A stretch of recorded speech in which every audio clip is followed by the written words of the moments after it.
ശബരിമല യുവതീ പ്രവേശത്തിൽ മുഖ്യമന്ത്രിക്കെതിരെ നടത്തിയ പരാമർശത്തിൽ ഉറച്ച് എൻ.കെ. പ്രേമചന്ദ്രൻ എം.പി. ആധികാരികമായ വിവരം ലഭിച്ചതിന്റെ അടിസ്ഥാനത്തിലാണ് താൻ പറഞ്ഞത്.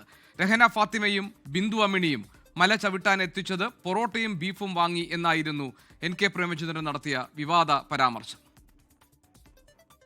കഴിഞ്ഞ ദിവസം പന്തളത്ത് നടന്ന വിശ്വാസ സംഗമത്തിൽ സംബന്ധിച്ചുകൊണ്ട് ഞാൻ സംസാരിച്ചപ്പോൾ അടിവരയിട്ട് ഞാൻ പറഞ്ഞു, കനകദുർഗയ്ക്കും ബിന്ദു അമ്മിണിക്കും പൊറോട്ടയും ബീഫും ആവശ്യപ്പെട്ടപ്പോൾ അത് വാങ്ങിക്കൊടുത്ത് അതിനുശേഷമാണ് പോലീസ് വാനിൽ ആരും കാണാതെ, കാരണം വൻപിച്ച പ്രക്ഷോഭം നടക്കുമ്പോൾ, പ്രതിഷേധം നടക്കുമ്പോൾ ആരും കാണാതെ വാഹനത്തിൽ കിടത്തി പമ്പയിൽ കൊണ്ടുവന്നതിന് ശേഷം മല ചവിട്ടാൻ കൊണ്ടുപോയത്.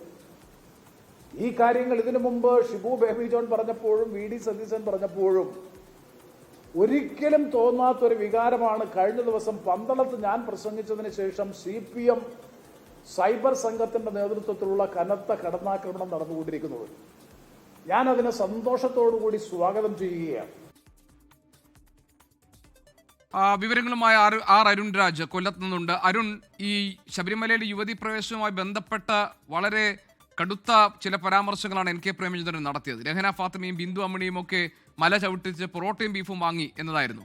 അതിനുശേഷം വലിയ സൈബർ ആക്രമണം എൻ.കെ. പ്രേമചന്ദ്രനെതിരെ ഉണ്ടായിട്ടുണ്ട്. അദ്ദേഹം ആ നിലപാടിൽ ഉറച്ചു നിൽക്കുകയാണോ? സൈബർ ആക്രമണങ്ങളെയൊക്കെ താൻ സ്വാഗതം ചെയ്യുന്നു എന്നാണ് പ്രേമചന്ദ്രൻ ഇപ്പോൾ പറയുന്നത് നമ്മൾ കേട്ടത്. എന്താണ് വിശദാംശങ്ങൾ?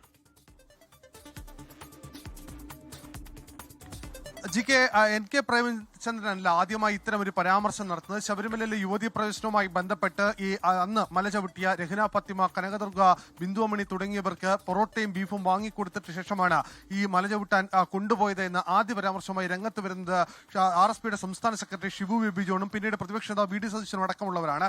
ഇതിനുശേഷമാണ് പന്തളത്ത് സംസാരിച്ചപ്പോൾ എൻ.കെ. പ്രേമചന്ദ്രൻ ഈ വാചകം ആവർത്തിച്ചത്. ഇതിന് പിന്നാലെ CPM സൈബർ ഹാൻഡിലുകൾ എൻ.കെ. പ്രേമചന്ദ്രനെതിരെ വലിയ രീതിയിൽ വിമർശനവുമായി രംഗത്ത് വന്നിരുന്നു. എന്തായാലും ഈ വിമർശനങ്ങൾക്ക് പിന്നാലെയാണ് എൻ.കെ. പ്രേമചന്ദ്രൻ ഇപ്പോൾ മാധ്യമങ്ങൾക്ക് മുമ്പിൽ തന്റെ നിലപാടിൽ നിന്ന് താൻ പിന്നോട്ടില്ല, തനിക്ക് ലഭിച്ച ആധികാരികമായ വിവരത്തിന്റെ അടിസ്ഥാനത്തിലാണ് താൻ ഈ പ്രസ്താവന നടത്തിയിട്ടുള്ളത്. താൻ പറയുമ്പോൾ മാത്രം അത് വർഗീയതയെ മാറുന്നത് എന്തുകൊണ്ടാണ് എന്നുള്ളതാണ് തനിക്ക് ചോദിക്കാനുള്ളത്. എന്തായാലും ഈ വിഷയത്തിൽ CPMന് വിഷമമുണ്ടായതിൽ തനിക്ക് സന്തോഷമുണ്ട് എന്ന പരിഹാസം കൂടി അദ്ദേഹത്തിന്റെ ഭാഗത്തുനിന്ന് ഈ ഘട്ടത്തിൽ ഉണ്ടാകുന്നു.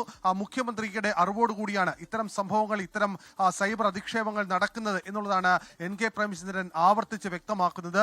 മറ്റൊരു പ്രധാനപ്പെട്ട കാര്യം, ഇക്കാര്യത്തിൽ തന്റെ നിലപാടിൽ നിന്ന് താൻ പിന്നോട്ട് പോകുന്നില്ല എന്ന് പറയുമ്പോൾ അദ്ദേഹം പറയുന്നത് വർഗീയതയ്ക്കൊപ്പം നിൽക്കുന്നത് CPM ആണ്, അതുകൊണ്ടാണ് ആഗോള അയ്യപ്പ സംഗമം ഭൂരിപക്ഷ വർഗീയതയുടെ തെളിവാണ് എന്നുകൂടി അദ്ദേഹം ചൂണ്ടിക്കാട്ടുന്നുണ്ട്. ഈ നിലവിൽ ഈ ഭൂരിപക്ഷ വർഗീയതയ്ക്കൊപ്പം അതേസമയം തന്നെ BJP പ്രീണിപ്പിക്കാനുള്ള ശ്രമമാണ് CPMന്റെ ഭാഗത്തു നിന്നുണ്ടാകുന്നത്. അതുകൊണ്ടാണ് അമിത്ഷായുമായുള്ള കൂടിക്കാഴ്ചയടക്കം മുഖ്യമന്ത്രി ചാർട്ട് ചെയ്ത് നടത്തുന്നത്. ഇക്കാര്യങ്ങളിൽ ആർക്കാണ് വർഗീയതയെന്നും ആർക്കാണ് BJP സമീപനം എന്ന കാര്യവും വ്യക്തമാണ് എന്ന വാദം കൂടി എൻ.കെ. പ്രേമചന്ദ്രന്റെ ഭാഗത്തു നിന്ന് ഉണ്ടാകുന്നുണ്ട്. CPM സൈബർ ഹാൻഡിലുകളിൽ എൻ.കെ. പ്രേമചന്ദ്രനെതിരെ ഈ ശബരിമല യുവതീ പ്രവേശനവുമായി ബന്ധപ്പെട്ട പരാമർശങ്ങളിൽ വലിയ വിവാദം കൊഴുക്കുന്നതിനിടയിലാണ് ഒരു വിശദീകരണവുമായി, അതേസമയം അതിനുള്ള മറുപടിയുമായി എൻ.കെ. പ്രേമചന്ദ്രൻ ഇപ്പോൾ രംഗത്തെത്തിയിരിക്കുന്നത്. ലോകത്തെവിടെയായാലും ഏത് സമയത്തും 24 വാർത്തകളും ഓഗ്മെന്റഡ് റിയാലിറ്റി പാക്കേജുകളും എക്സ്പ്ലെയിനറുകളും വിശദമായി കാണാൻ ഞങ്ങളുടെ YouTube ചാനൽ നിങ്ങൾക്ക് സബ്സ്ക്രൈബ് ചെയ്യാം.